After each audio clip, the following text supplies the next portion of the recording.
what's up? This is JM, host of the Celebrity Grill podcast on iTunes, and you're listening to the Barbecue Central Radio Network. All barbecue and grilling, all the time. Start the game! Let's go! We'll do it live. Okay. Well, do it live! I'll write it and we'll do it live! So to get that perfect barbecue, you use wood. Are you sure it's safe? Whatever. We put the lighter fluid on, strike the match, and... Oh, should we call the fire department? That might be a good idea.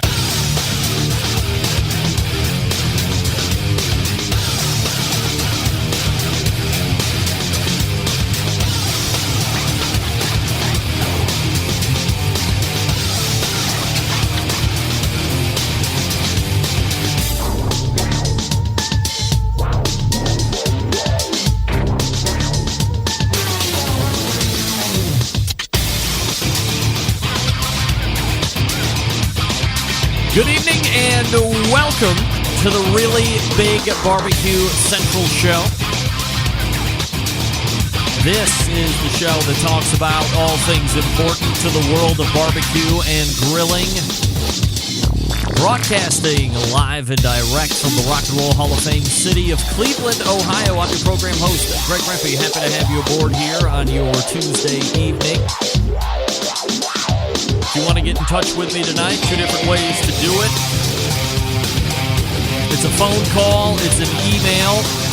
If you've been thinking this is the week that you're going to get in touch with the show, here's how you do it. You can get in touch with the show by calling 216-220-0966. Email Greg at the bbqcentralshow.com. On the Twitter and Instagrams at BBQ Central Show. Anything else you want to find out about the show can be found at the main website, thebbqcentralshow.com. And here's what's happening in case you can get the newsletter. Coming up in about 12 minutes from now, one of my favorite people to talk live fire cooking with in general. We can get into the minutia, we can go macro level, we can go points in between.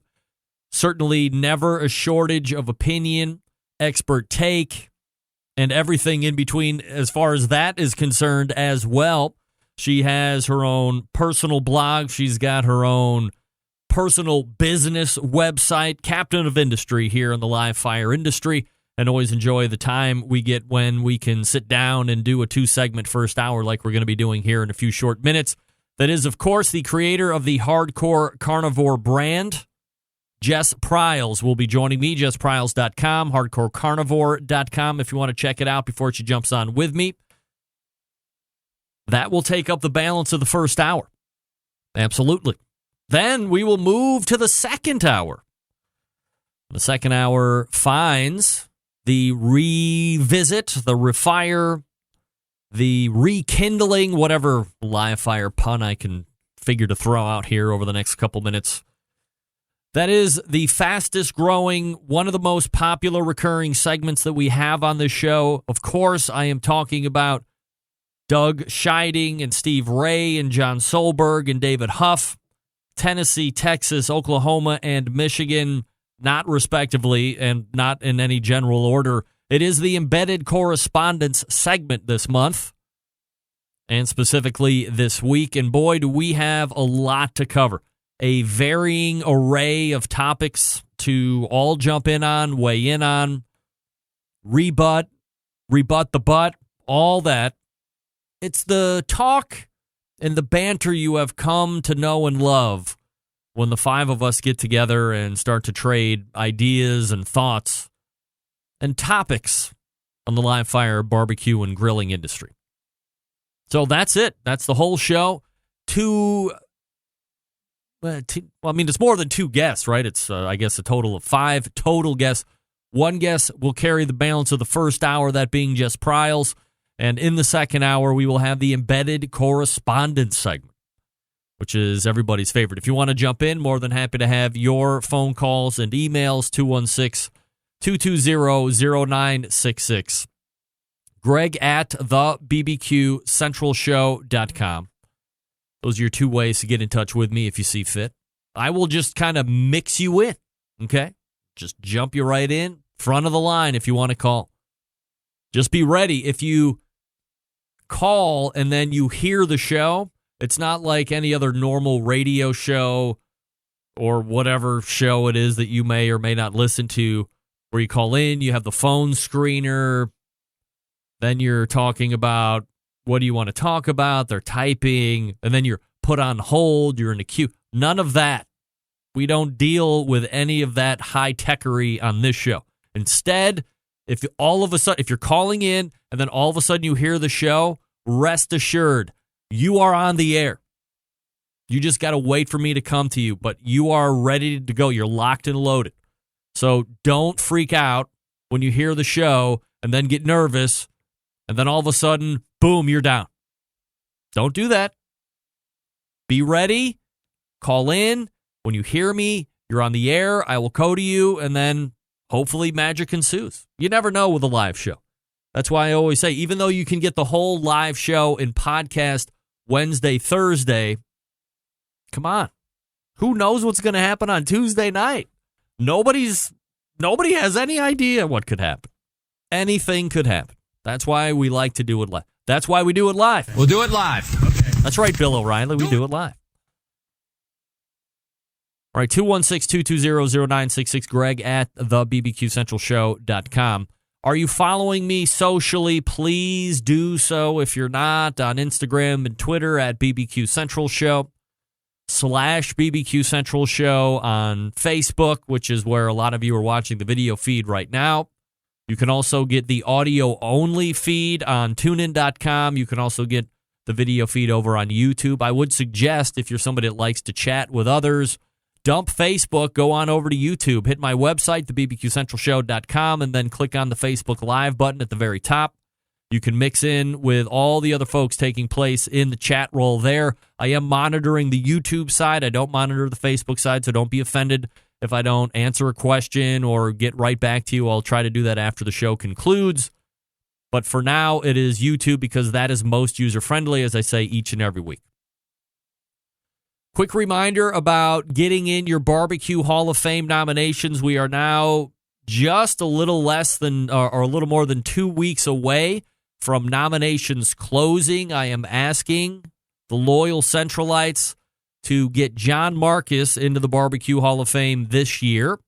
So you have to go to, I think it's barbecuehalloffame.com or search for Barbecue Hall of Fame, and then click through the nominations process. Fill out a bunch of different ballots that you have to go through. Make sure you take the time. I mean, you know, what is it, 10, maybe 15 minutes tops. Make sure that you're listing out your reasons why John should be in. I mean, you know John Marcus. You know why he should be in. Just eloquently make that case. Very easy. Do it tonight while you're listening to the show. That way you're entertained both audibly and you're helping one of a favorite of mine guests, John Marcus, into the Barbecue Hall. I would love to hear his acceptance speech into the Barbecue Hall of Fame, I can tell you that.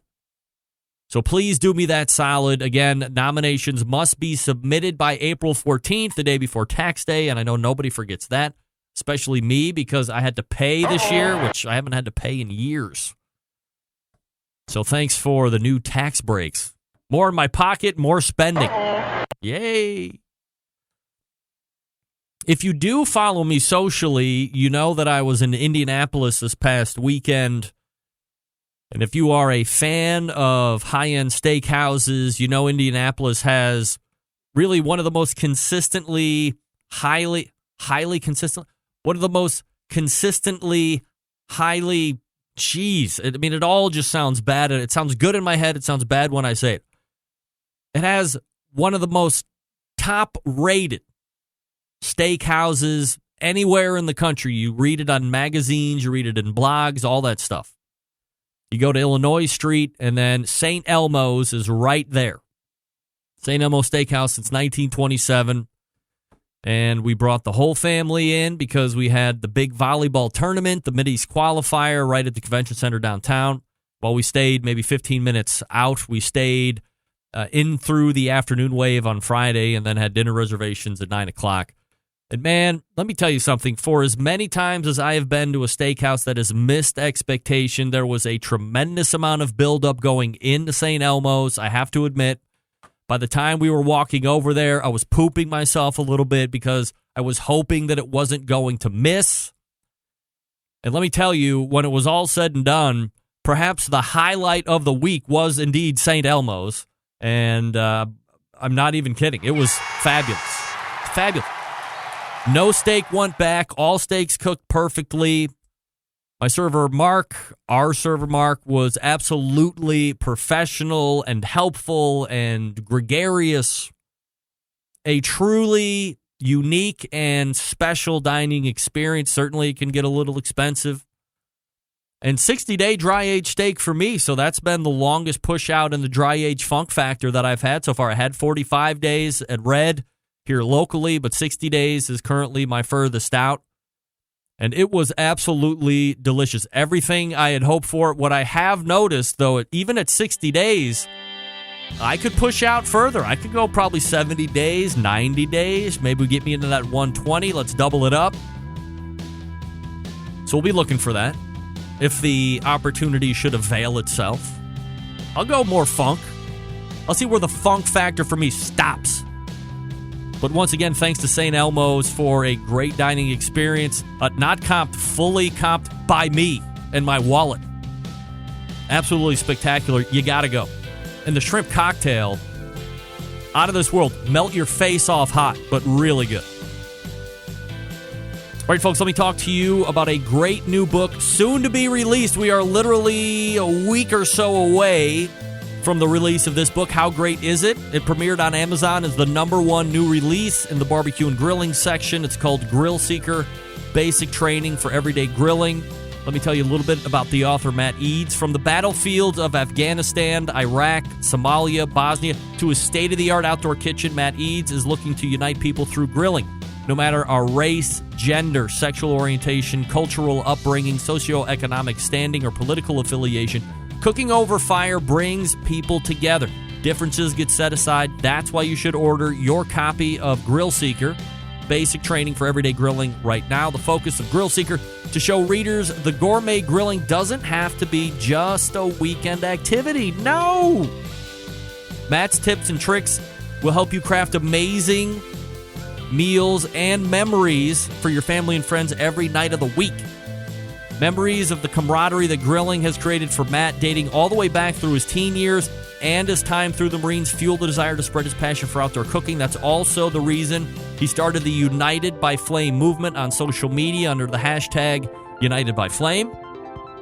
Great recipes for you to try, plus easy to execute. These aren't 57-step recipes and you had to have gone to the International Culinary Institute of Professional Culinary People. Don't forget, join the hashtag United by Flame movement. Head on over to grillseeker.com. At the very top of that website, above the logo, click on the United by Flame link, and then check out the page. Don't forget, you can send Matt a copy or a photograph of yourself cooking in front of your grill or your barbecue pit, or all of those if you want. Get it over to Matt. He'll share it on his page. Then you've officially become a hashtag United by Flame movement member. Again, the hashtag United by Flame, the website grillseeker.com. If you want to order your copy of the book, go to my website, click on the logo, and away you go. Matt Eads and the Grill Seeker. He'll be on next month. And we have Jess Pryles coming up out of the break. Stick around, I'll be right back.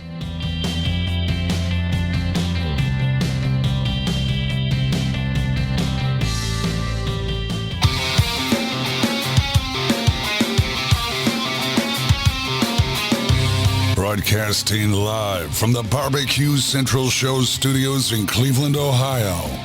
You're listening to the Barbecue Central Show. Once again, here's your host, Greg Rempe. All right, welcome back. This portion of the show is being brought to you by Butcher Barbecue, makers of award-winning injections, marinades, rubs, seasonings, barbecue sauces, and grilling oils. All of your Butcher Barbecue products tested on the competition circuit as well as in backyards worldwide. Be the pitmaster of your neighborhood, the king of your cul-de-sac. Visit butcherbbq.com to stock up now. Always trust your butcher. All right, my first guest tonight, a brand ambassador, a food blogger, author, appears on TV. Of course, the founder of Hardcore Carnivore brand. Let's go ahead and race to the hotline and welcome back friend of the show, Jess Pryles joining me here. Jess, how are you? Okay, all right. I'm a little aggressive. What can I tell you? Jess, how are you? Hey, how are you, Greg? I was a little quicker on my intro than I thought I was. I've got a little phone ringy ding there, but we're all set. How's life? Okay. Life is great. Life is busy. Life is constantly hustling. I love it. Because I don't remember, I think the last time you weren't, but do we have congratulations in order for being engaged?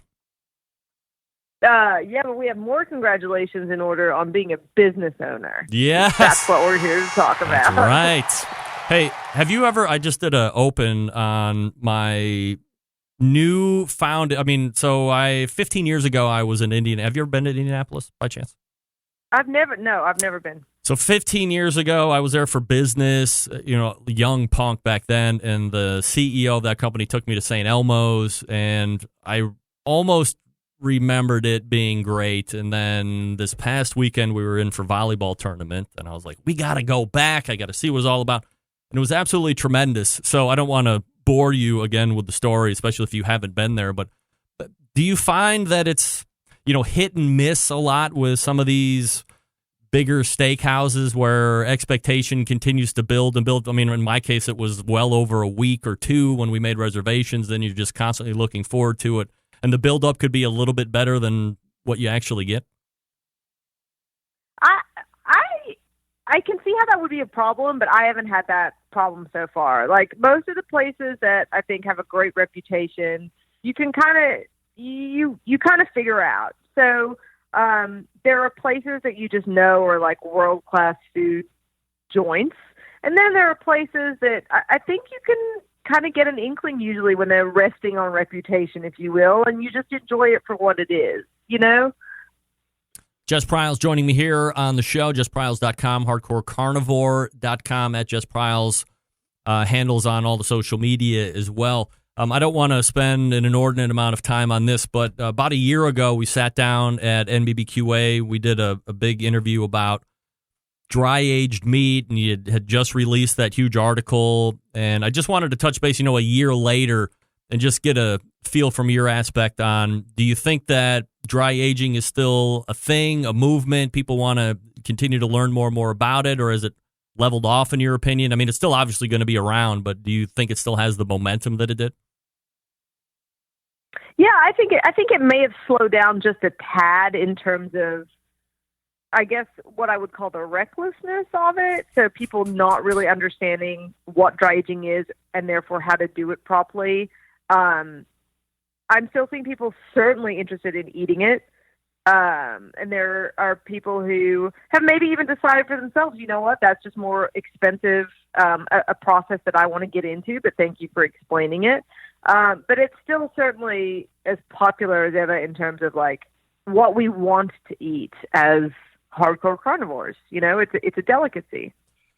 I thought for sure I was going to get a whole situation and start doing it in my house, and then the biggest detractor, which is obviously... we spoke about that briefly, right? I mean, dude, I can't wait. Like, I want it now. I'm that guy when it comes to dry aging, I guess. I can't make that 60-day and 90 and 120. I mean, everything sounds great. I'm going to get everything, and then all of a sudden it's like, well, you still have to make that time investment of getting the piece of beef in there and then letting it do its thing. You do, and I think one of the things that's quite deterrent for a lot of people is not just the time investment, obviously, and the initial investment in equipment, but when you actually go to buy a primal, like the size of which is required to go in these fridges, you're like, what do you mean I'm buying $400 worth of meat? What do you mean I might then screw that up? What do you mean I might then not trim it correctly? So it's the ongoing investment in a product and crossing your fingers that you're not going to mess it up that I think is the biggest hurdle for most folks. Yeah, no doubt about it. Certainly the biggest one for me. We're talking with Jess Pryles. Jess, you've had kind of a, let's say, running dialogue recently that deals with some of the folks on social media, influencers or whatever you want to call them, showing off prime or better cuts of beef. But look, I mean, we know there's many other grades available. Is this a trend that you would like to see not go away, but at least, I guess in other words, would you like to see Select and Choice and Certified Angus and all these different cuts be encouraged and shown in a lot of these posts as well, because not everybody has access or the means to get the high-end stuff. So I feel like it's, there's a whole phenomenon they talk about on social media where if you look at like lifestyle influencers, people like, you're not always that happy. You're not always that beautiful. You didn't always just wake up like this. That we're seeing a really edited version of somebody's life that suggests that everything is rosy. And I think we're seeing the same thing in terms of meat on Instagram. And it's funny because Walter the Butcher, who's at Prime and Proper in Detroit, commented on your post talking about us talking about this tonight. And Walter's somebody who, he for a living works with extremely high-end meat because that's why you go to a restaurant like that, right? Right. But there's this proliferation of, I guess, influencers, wannabe influencers, micro-influencers, and just people who enjoy sharing photos of their grilling on Instagram. And we only see, like, the prime, the marble, the very luxurious stuff being rewarded, and people automatically assume if it's Wagyu anything, it's better. I like Wagyu products. I personally would probably choose an upper choice or prime steak just for flavor profile. That's what I like personally.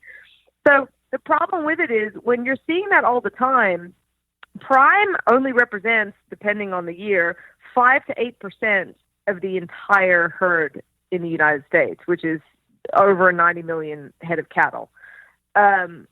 We have a responsibility to some extent to talk about everything else. And also, like, let's be real. We're not affording to eat prime every night. From a health perspective, you also want to make sure that you're mixing in lean meats as well as the richer sort of deluxe cuts, I guess you would say, or deluxe grades. And it's kind of just turning into that thing that they talk about with those other influencers that I mentioned, where it's a really curated fake look at what really goes on. And that's why it's like, hey, I'm eating Whataburger tonight, guys, and I'm going to tell you about it, because it's not always these high-end steaks. Like I had tacos tonight, homemade like picadillo with just regular store-bought ground beef. Nothing exciting, but delicious. Do you think that the commoner or the lurker on social media does tend to get a little coerced, or coerced is probably a bad word, but leveraged in a way to where they see they're associating with great end product being this is what you need to start with. And if, 20 years ago, since you didn't have this access to everything all the time, people were more prone or more apt to learn on their own what cut is good and how to make it, and they didn't feel this perceived or unreal pressure. Yeah, I think it's a weirdly curated thing. I think if people actually stop to think about it, they might, it's like you hear about, oh, well, I got to get the sheets with the highest thread count. Or, whenever you delve into an area that you don't really know much about, but you've heard something, people don't know why Wagyu is good. They're just like, oh, it's got to be Wagyu. It's got to be Wagyu. It's got to be prime. It's got to be marbled. And yes, like, technically speaking, the more marbled, and Wagyu is always more marbled than other breeds, the more luxurious that beef. But we forget that the Japanese eat that A5, that's the highest grade that you can get, as like 3 very thin slices to season rice. They're not ordering a 16-ounce, full-blood Wagyu ribeye, because Americans consume their beef very differently to how the Japanese do. So I do honestly feel like there's a lot of people out there that just assume that's like, gold plating your steak. It's got to be better, right? It's gold plated. It's gold. It's better. Do you get that at all? By the way, my daughter just asked me about gold flake steak, and I'm like, Maddie, I would never do that. Yeah, I'm like, that makes no sense to me, and that's just showing off to show off. Yeah, I feel like it reminds me of like Russell Lee Simmons had a gold-plated toilet in his house, or a 24-karat gold toilet, and it's sort of that same vibe, And again, I work with some beautiful Wagyu. I work with like Lone Mountain Wagyu, does full-blood stuff. I Certified Angus beef has a prime category. I'm not hating on it. It is luxurious. It is beautiful, but we don't eat it every day. I personally wouldn't want to eat it every day. And it's just a shame that we can't talk about, the 80+% of the other beef that's out there without it, without people being like, oh, that's not cool enough, But that's the way it works, right? Instagram is aspirational. Jess Pryles joining me here on the show, JessPryles.com and HardcoreCarnivore.com if you want to check them out here while we're chatting it up.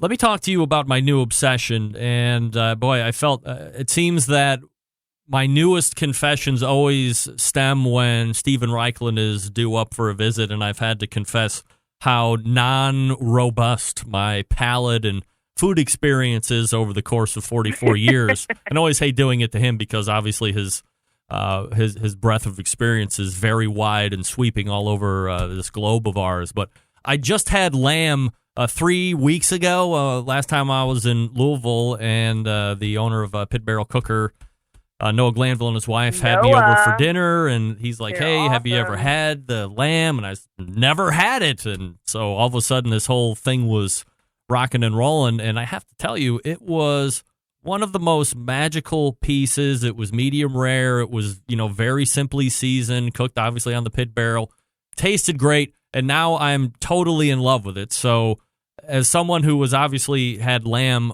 previously to talking with me tonight, your thoughts on lamb, best cuts, best purveyors, and best ways of prepping and eating? So first of all, I have to say you lucked out because I've cooked lamb racks on the pit barrel for classes before, and it is one of the best units to cook that cut. Mm-hmm. So no one knows what he's doing when it comes to that. So I grew up in Australia. We eat a lot of lamb. It's a primary protein there, and I feel like a lot of Americans don't really like it because it's got a very gamey note to it, and a lot of the American lamb tastes more to me like beef than lamb because they've de-lambed it, if you will.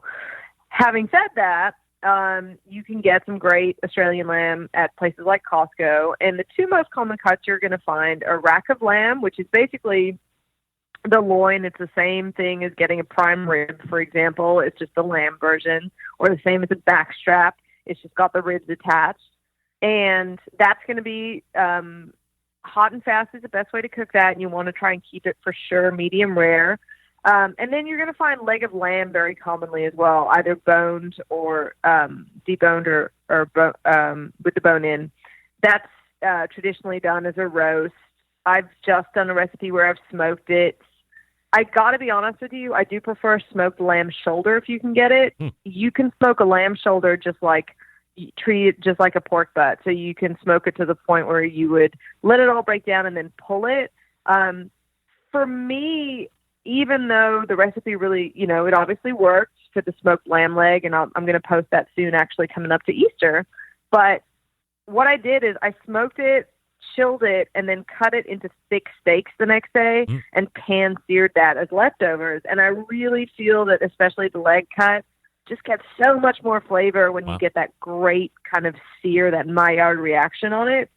But if you like venison, there's a really, really good chance you'll like lamb, and I definitely encourage you to go out and try it if you haven't yet. Well, now I get to confess to you here on the show. I've never had deer in my life, never had venison, just never been like high on the list. All right, Rampy. Lamb you has never come down. Lamb's never been high on the list either until I had it 3 weeks ago. So, but I have been a little standoffish because you hear the word gamey thrown around, especially with deer. Lamb just kind of was never on the radar, and it didn't have any gamey notes. But maybe I don't know what the hell gamey is.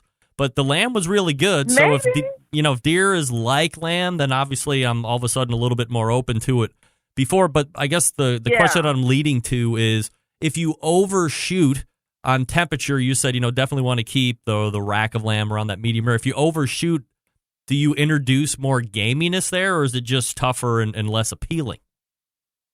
Yeah, it's not necessarily an introduction. It's more, I suppose, an enhancement, so that the aromas associated with that gaminess sort of get more pronounced. And it does have a lot to do with overcooking, but it's such a beautifully tender. I mean, you have to think about it. being veal. So lamb, of course, is infant sheep, and there's actually a middle. There's a little middle sheep meat we call mutton. Lamb is baby sheep. There's a middle bracket called hogget, which is actually done by the dentition of the animal. So we used to determine age of the animal by their teeth, how many teeth had come in. So once it gets its I believe it's their first tooth, it's considered a hogget, not a lamb anymore. So it's a meat that benefits far better from being nice and pink in the middle still. Jess Pryles joining me here on the show. Let me switch it up here just for a second. I appreciate the lamb thought and my openness to deer now, which I never thought I would actually have. I'm so proud of you. Hey, I got to expand the palate. We got to learn. We got to change, adapt, or we just kind of shrink and go away. What the hell is, and I'm going to say it wrong, I want to show my Latin flair here, but I'm going to screw it up. Is it picana or pichana, or whatever this beef is? I feel like you know it, but you're giving me an opportunity to shine, and I thank you for it. But it's picanha, which is the Brazilian word for it. And it's a sirloin cap here in the States, a rump cap in Australia, or Britain is what they call it. And it's a cap muscle off the from the hind quarter that has a really pronounced fat cap. So if you're ever in a Brazilian sort of churrasco-style restaurant, it's the one that looks like a giant C shape, where they kind of put it through the big skewers or the swords, because they squish the muscle in on itself and then skewer it and roast it over live fire, cut really thin strips off. Being that it's from the hindquarter, it does have much more chew to it. It is a little bit less tender or tougher than other cuts. But usually there's a direct correlation. When the cut is tougher, there's usually more flavor there. So I like smoking it. When I smoke it, I cut the whole fat cap off, which horrifies some people. But underneath the fat cap, and there is a recipe on both hardcorecarnivore.com and my site for this, underneath the fat cap, there's a layer of sinew that shrinks up and gets really tight when you smoke it, and no amount of rendering at that lower heat will help that. So I just completely denude it, cover it in Hardcore Carnivore Black, smoke it, and it's just incredibly flavorsome. Those Brazilians know where it's at. Is there a certain target internal temp that you're taking it to when you're smoking it? Yeah, so I'm going to take that actually to about 140, which is considered somewhere between medium rare and medium. When it's a tougher cut like that, and I do the same for tri-tip, that's what I want that final temp to be, you need to take it that little bit further. It's still going to be beautifully pink in the middle. It's just going to have a little bit more bite through. It helps with that perception of tenderness. Is it an against the grain cut, like tri-tip? Obviously, I mean, you got to cut it against the grain. Same thing? Oh, yeah. Yeah. Well, I have to find sirloin cap. Now, I'm a fan of sirloin. Like, if I go to just a generic steak restaurant, I will always opt for the sirloin because I find that there is a lot of flavor there. So it sounds like this is, following suit. I mean, sirloin cap, right? Yeah, so it's basically one up from that. It's a little cap muscle that sits on top of the sirloin. All right, so we're talking. Yes, your train of thought was correct. Okay, we're talking with Jess Pryles, JessPryles.com, HardcoreCarnivore.com, at Jess Pryles on all the social media handles as well. Can I hold you over for one more segment, Jess? Heck yeah. All right, stand by. We're talking with Jess Pryles, and I will quickly talk to you about Southside Market and barbecue. Attention, folks in the business of barbecue. First, a little history here. Established in 1882, Southside Market and Barbecue, the oldest barbecue joint in Texas. They've been owned and operated by the same family for 3 generations. They offer premium Central Texas barbecue products. Flow smoked over real Texas post oak wood, shipping, distributing, manufacturing sausages for companies across the U.S. From food trucks to multi-chain restaurants, Southside Sausage can be on your menu too. All meats processed in the on-site USDA-inspected facility. They're a trusted partner with a focus on quality and authenticity. You got wholesale options available, shipping nationwide via FedEx, also through food service distribution via Cisco, U.S. Foods, and Martin Foods. They have co-packaging capabilities from research and development to package completion. They can follow your recipe or they can help you develop something brand new. And then this thing that I'm a real big fan of, private label opportunities. What does that mean? Well, if you are a fan of Southside Market, you love their beef sausage or their cheddar jalapeno sausage, and you have a store or a food truck and you want to sell it as your own, just contact Southside Market. They'll put your logo on it. It's their stuff, and you know it's going to be good. It's just rebranded as yours. It's private label. Yeah. Head on over to SouthsideMarket.com. That's SouthsideMarket.com. Check out all there is to buy and ask questions. And if you're going to be buying, use coupon code BBQ Central, all one word, lowercase. That's BBQ Central for 10% off all the online orders.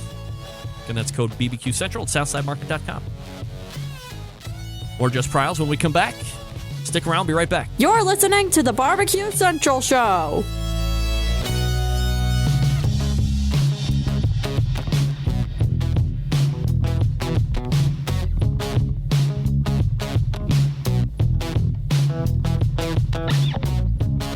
Continuing to produce incredibly mediocre content in an exceptionally professional way. You're listening and watching the Barbecue Central Show. Once again, here's your host, Greg Rampey. This portion of the show being brought to you by CookinPellets.com, your number one source for quality wood pellets for all your pellet-driven cookers. You visit CookinPellets.com for more information. You can also purchase and see all the flavors that they have. If you prefer, you can buy it from Amazon.com as well. Don't forget to download the free app, CookinPellets.com, COOKIN, CookinPellets.com. All right, rejoined by Jess Pryles. Appreciate you hanging with me through the break there, Jess. Absolutely. A couple of different things that we can get to at here. So there has been a lot of talk over the last 18, 20 months. I mean, it took off like a house of fire, probably closed to 17, rolling into 18, might have tapered a little bit through the year last year. And that's sous vide cooking. I know you're not necessarily a huge user of that, but I mean, do you appreciate the appliance, or do you just not really fanboy out to that whole idea of cooking stuff that way? I think it's really cool that such an advanced technique is available for people to use in their kitchens and like in a home environment. So personally, I didn't want to give up counter space to a sous vide machine. That was part of it. But more so, I've had sous vide in restaurant settings. I think you can go overboard with it. I've had, especially chicken, which has just been denatured to the point where it nearly feels like a wet sponge that's lost its ability to spring back. Kind of unappealing. In the same way that I will choose an upper choice steak sometimes over a prime or over a Wagyu, I like the toothsomeness of meat for me personally. So, and I never ordered tenderloin. That's a great example. That to me is just nearly too tender. Yep. So, for my palate, I'm not tremendously, I wouldn't use it enough. There's probably applications, especially some of the tougher cuts of the deer, like some roast, that it would be phenomenal on. And in some extent, I kind of should have one just because I should be experimenting with all of the tools. But I also think that it's nearly like, there are certain kind of cult cookers that come out, or there was a thing called the Thermomix in Australia, which is kind of like the Vitamix, and everyone was like, oh, buy the Thermomix cookbook. And it's one of those things, like, if you sous vide, you will find sous vide websites and get on board the sous vide train. But I will say this, the Hardcore Carnivore Black, which is my charcoal-based steak seasoning, is like crushing it in the sous vide community, because one of the issues with sous vide, you don't get any browning or color or crust. Right. So a lot of folks are using it to create that look and keep their steak, perfectly sous vide tender. So let's transition out of sous vide into barbecue pits. I was going to ask you what you thought the most popular barbecue pit is, but that seems like a pretty narrow question. You're going to have your opinion. Everybody else is going to have their own opinion on what the most popular is, and it's going to be a little more personally biased, I suppose. So let me take it down a different direction. Let's talk specifically about pellet cookers. Obviously, Traeger has been the name that has been synonymous with pellet cookers ever since the beginning. But once they lost the patent and everybody else started coming to the market, I mean, you now have a number of other, pretty decent name brand players out there, and pellet cookers in general becoming more well known, more than they ever have in the past. So what's your take on pellet cookers, and do you see this market as one that will continue on the growing trend over the next 2, 3, 4 years? Yeah, I think it's going to be huge. I think it's going to continue to be huge. I don't personally cook on a pellet cooker. The company that makes my offset pits and spits are the first one making them in Texas, and I know Ryan, the owner, tells me all the time how it's just blowing up. Mm-hmm. Not literally, because I had that happen to a friend's other brand model, which is the issue when you're working with electronics and things get stuck and they can be expensive to run, et cetera, et cetera. But what they offer in convenience for the here and now, like no argument can be made against that. So for me personally, the best barbecue I think comes off an offset cooker. It's the only cooker that runs entirely off like large format wood smoke rather than a smolder. But with our short attention spans these days, I can see why they're incredibly popular. And not everyone wants to be like, I'm going to open up a new barbecue joint. Look at me cooking with wood. Like, that's me. That's my pride. I definitely think if you want to consider yourself a pit master, or you want to consider yourself a live fire expert cook, you need to understand how fire works. And you don't understand how fire works when all you're doing is flicking a switch. So I think, you look at people like Matt Pittman. Matt knows how to cook on an offset cooker. He's paid his dues. He knows how fire runs. So he's running with Traeger right now. And you put him in front of anything, he can cook on anything. So I think it's kind of the same thing. But if all you're looking for is like, really decent barbecue with really little effort in your yard, rock and roll on the pellet cookers. I think that there's a little bit to go. I think that whole industry has been afforded a little bit of leeway in terms of them being called grills. I don't, until there's a live fire and a live sear, I understand that I can put a skillet in them and they can get really hot and I can sear that way. But then that's no different to cooking something, on the stovetop in the kitchen. It's a little bit of a stretch. So I think that for the convenience they offer you for smoked meats and all kinds of smoked products and just getting out there and giving it a shot, they are going to continue to grow in popularity. But I don't think that despite the kind of attachments and things that they're trying to create, that they can completely replace a grill. And if you're really a grilling or cooking enthusiast, you should probably have a couple of different items anyway. I've got a gas flat top that I cook burgers on. Like, it's just a complete cast iron flat top grill. I've got a chef's fire pit that Pits and Spits built for me that's like I have to light a whole wood fire to get it going. I've got a PK grill that I do most of my charcoal grilling in. And, of course, I have my offset smoker, and I've got a couple other grills that have been given to me over the years. So if you're really an enthusiast, you will own multiple units. If you're someone who is into, some light cooking at home or just wants to produce nice barbecue or wants to keep it simple, or you have space limitations, that's when you can look at one unit. That's why something like Big Green Egg was insanely popular. And I think that's why pellet cookers are getting really popular and staying there too. Well, I think that a lot of the pellet cooker companies have used the term specifically grill because that resonates more with the majority of folks that cook in the backyard. People in the backyard already have a gas grill or a charcoal grill. So when you call this a wood pellet grill, that's something that they can wrap their head around, which leads to the success and the growth of the market.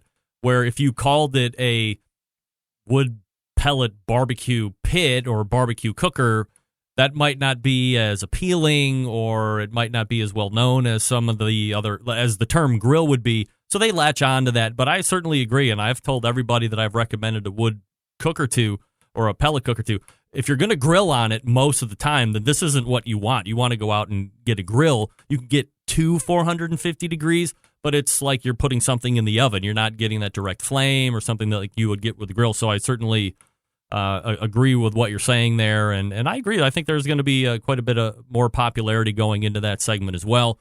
And I do have a wood burner, and I love it. When I have the time, that's all I want to do is throw sticks, because I truly believe that nothing tastes better coming out of barbecue-wise out of a wood-burning pit. It's absolutely spectacular. All right, so you are a personality. You are a business owner, obviously, with Hardcore Carnivore. Part of the business, obviously, you do classes and stuff. I think you have a sold-out class coming up in a week and a half in Texas. And then the other side of business, of course, is that rub thing that you have going on. So you have 3 successful rubs that are out now, the black, the red, the Amplify. Four. Oh, camo, too. Right. Sorry about that. Is there anything new on the rub front, or have we kind of run the limit of where Jess wants to be with rubs right now? There is. There's actually a new rub coming out in about 2 weeks' time, and no one knows that until right now. I can't tell you any more about it, but there is another one coming, and it's quite different, and it's my first collab rub. That's all I'll say. It's very exciting. I have always said since the beginning that if you look at all the rubs that I have out now, they're all very different to each other. They all serve a purpose, but it's not all just like, oh, look, another paprika-based rub that's all-purpose with a lot of sugar in it because everyone likes sweet, you know? So I think I may be nearing the end of, you don't want to start cannibalizing your own business and putting too much stuff out. It may be time to diversify into other products. But at the same time, every time I talk about new products, someone's like, do a spicy version, do a Cajun version, do a this, do a that. And I'm always shocked because it's like, well, you know, there's so many great Cajun rubs out there. It's like, why do you need another one from me? But people like exploring that stuff. So go figure. So would there ever be a time, for as dominated as the rub market is, and certainly you have a niche and you're able to exploit it and be successful at it, do you see a time where you would see a Hardcore Carnivore sauce coming from you? Potentially. To be honest with you, like I mean, I've got sauce recipes that I would love to start playing around with. It's more of a logistical decision at this point. It's very different getting into what they call wet manufacturing instead of dry manufacturing. So that's really where it's at. But, you know, I guess part of the thing is this. Before I started doing classes, or before I started, you know, doing some events, did Hot Luck, what Aaron Franklin did in Austin last year, and a few others, people didn't ever have the opportunity to try my food in person. So the closest they could come was to buy my seasoning, because that was what my palate liked in the bottle. And I think that it says something. It's not just like, oh man, you know, I love your branding, I love your name. Like, the reason that this rub is so popular is the way it tastes. And then the next one for the same reason, and so on and so forth. And camo, which is the forgotten one, which is intended for game and lamb. I've got folks using that on beef, using that on chicken, Grilling with Dad on Instagram. He's one of my influencers, one of the Hardcore Carnivore core crew team. He's using it a lot on pork. So I think what it is that people are like, yo, I like where your palate is at, and I like the things that you're tasting and putting out. So I want to see what your version of, you know, Cajun rub, sauce, et cetera, is. So I do understand it from that perspective, but I will only put things out if I completely believe in them. It's not just about rolling them out for the sake of like, oh, you know what? I feel like we're coming into grill season. You know, let's look at the numbers and see what we can do. Because even if we sell this many, you know, or let's do an Easter version, or it's all, everything that I've put out has been put out because I believe that it's the best thing to put on your meat, not because I see an opportunity in the market. So So let me follow up on that. You had Hardcore Carnivore, the book is out. This is the time of year where you're going to see, whatever the new run of grilling and barbecue books coming out are going to be over the next 2, 3, 4 weeks, maybe even a little bit longer than that. Are you considering another book, or are you good right now? I'm pretty good right now. There's a lot of stuff happening. I actually, we just kind of announced it recently, but I'm the spokesperson for Lone Star Beer now, and so that's a multi-year deal. We got a lot of fun projects in the works and doing a lot of stuff with them. So that's taking up a bunch of time. I know we're going to talk about knives too. I'm doing some stuff with Gerber. I love, and let me make clear, this is the knife company, not the baby food. Right. I love being able to work with them. Their products are just sick, and we're actually at the very, very infancy stage of potentially designing some meat knives too. I would definitely consider working on another book, but I would also, same thing as the rubs. I would want to make sure that I'm coming to market and ready to come out with an idea that is useful, not just because I think I could sell book 2, and there's a reason that, I'm in multiple continents with this rub, and, X amount of stores over the United States, and still have fans who buy the book over and over again. It's because it's not a one and done, it's not a, hey, I've got a name for myself, so here's a blip on the radar. It's, hey, I think this is a really good book. I'm going to tell my friend about it and he might buy it too. Or, hey, I'm going to take this bottle of rub over to my friends because I really like it, and then they'll take it from there. So I think that putting out quality products, it may be kind of what they call the long play, but it'll always rise to the top. No doubt. All right, so we got a couple minutes left, and let's go ahead and rotate back to what you were just talking about when it comes to knives. Somebody wanted me to ask you what the best knife to, I guess for lack of a better term, slice or dress or gut out a deer or a boar or whatever it is you've hunted or harvested out in the wild. So that's a great question. And what a lot of people don't realize is a lot of folks have what we call an everyday carry, which is basically a pocket knife. So what they carry around with them all the time. And oftentimes that'll be a knife that folds in on itself. I always recommend a fixed blade knife for hunting. I use a Gator Premium, the Gerber Gator Premium hunting knife.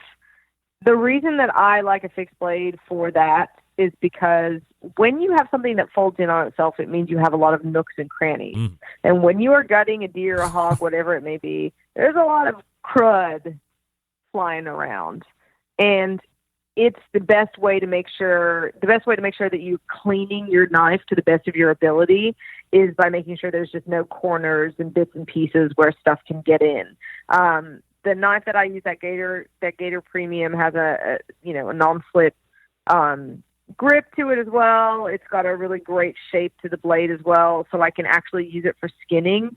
Usually you need to swap over to kind of a more delicate blade to do that, but this one does it all for me. So from everything from, I got taught to hunt by the Bendelay family here in Texas, and they taught me that,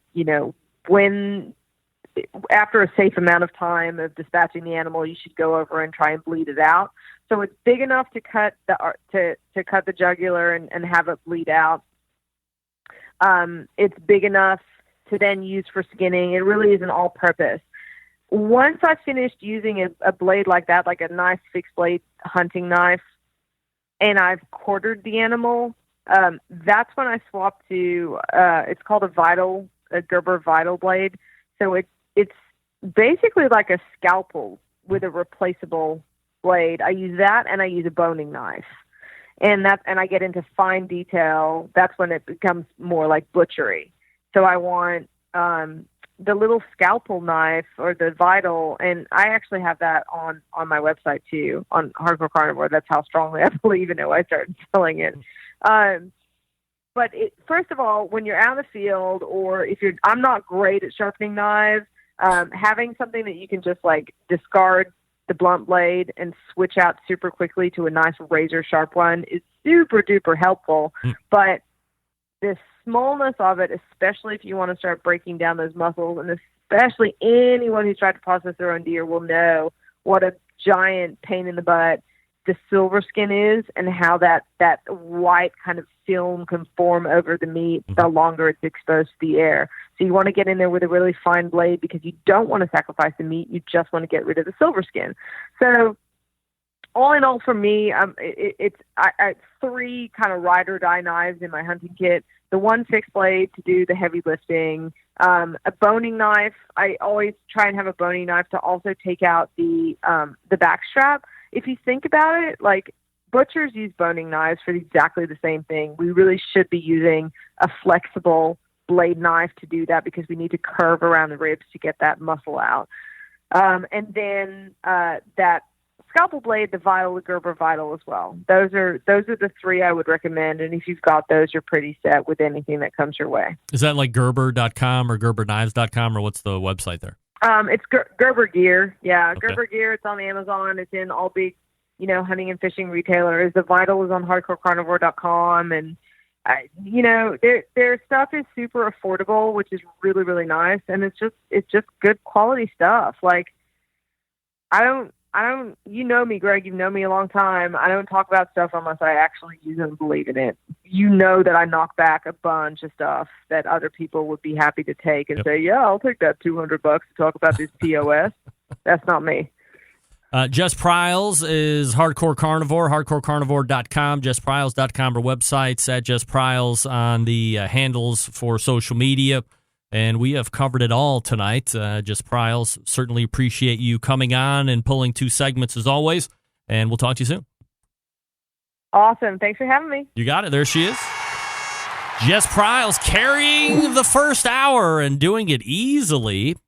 And I think we covered it all. We talked about high-end steakhouses. We talked about gutting deers and boars and knives and sauces and rubs. And a whole bunch of stuff. Fabulous. All right. Thanks again to Jess Pryles for the first hour. If you missed it, don't worry. You're going to get it in podcast tomorrow. First hour is tomorrow. Let me talk to you quickly about the Barbecue Guru. They've always believed that outdoor cooking should be easy and fun, because it can be, especially with the Monolith Barbecue Guru Edition Grill. The Monolith is the world's first temperature-controlled smoker with a built-in power draft fan. This means smarter control and greater freedom with automatic temperature controllers. Easily choose your cooking time and set that temperature. Let the Monolith do the work of a sous chef and a barbecue pitmaster. With minimal effort, you now have oven-like precision at the grill. You can serve the tastiest, juiciest meals each and every time. Consistency, that's what we like. Visit the website, bbqguru.com, or call them 800-288-GURU. That's 800-288-GURU. If you have a controller already and you get the Monolith, just hook it right up to the fan. Fan's built in. Beautiful. Great number of accessories, so you don't have to break the bank to get it all set up and out of the box. bbqguru.com, 800-288-GURU. We're back to wrap the first hour right after this. Stick around. Be right back.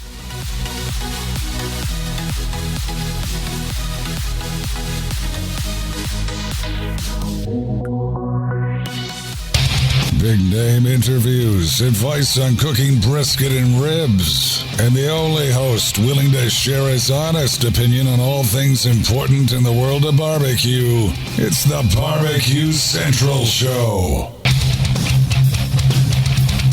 216-220-0966. Greg at thebbqcentralshow.com if you want to jump in. Thanks again to Jess Pryles for joining me the last 2 segments. If you missed it, as I had said, coming out on break there, get it on podcast. First hour is tomorrow. Second hour is Thursday. Best moments of the Barbecue Central Show in 10 minutes or less on Friday, every Friday. JessPryles.com. Great recipes there, by the way, if you are somebody who is constantly looking for unique recipes, but easy and executable recipes. JessPryles.com is the website you want to check it out. If you're looking more for her products, like the rubs, some of the other gear, like the meat fork. See what else she's up to. HardcoreCarnivore.com. The shirts, of course. Hardcore Carnivore. Hats. The gear, as it were. All right, reporting to the second hour. Refresh libations. Meet me back in 2 and 2. Stick around. Be right back.